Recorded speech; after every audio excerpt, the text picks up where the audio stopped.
Sales having a bad reputation, I think it's been around longer than some of the movies that people reference. So people often talk about Boiler Room, they talk about Wolf of Wall Street. Two good movies. Not very good depictions of sales. And then you go back in time, you got Glengarry, you got Glen Ross, which was around years before. They're part of a wider thing, right? Which is that culturally, we paint sales negatively. You can go to White Gold, the TV show, and all sorts of different things. Even in newspapers, you'll rarely hear the word selling used in newspaper without being preceded by mis-selling.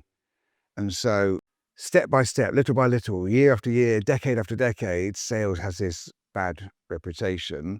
And I think there was a time when there was more truth in the idea of selling being done that way, as in negatively, lying, running off people's money, when there was less information available.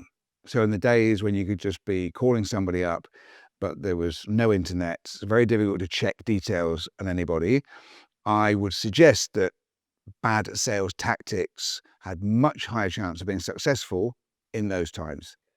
But we live in a world now where you jump onto a call with me, and let's say I answer my phone, I start talking to you, you start making claims, I get your company name, I get you, I can find out about you, even forget AI for a second, even just the search engines we've had for decades, I can find out about you in a minute to see if things work. You know, jump on Trustpilot, jump on your website, whatever it might be.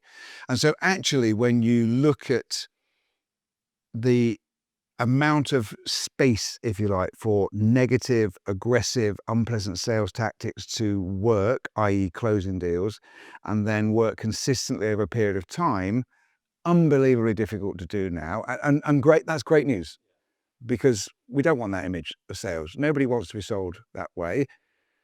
And it's the root of many problems in sales, i.e. the talent pool that comes in is massively diminished by the negative perception of sales, the way that sometimes we as buyers respond to perfectly professional, well-qualified salespeople is informed by Boiler Room and Wolf of Wall Street, where people don't sell that way anymore, or not many do. And I think business-wise as well, just think about it, it doesn't work.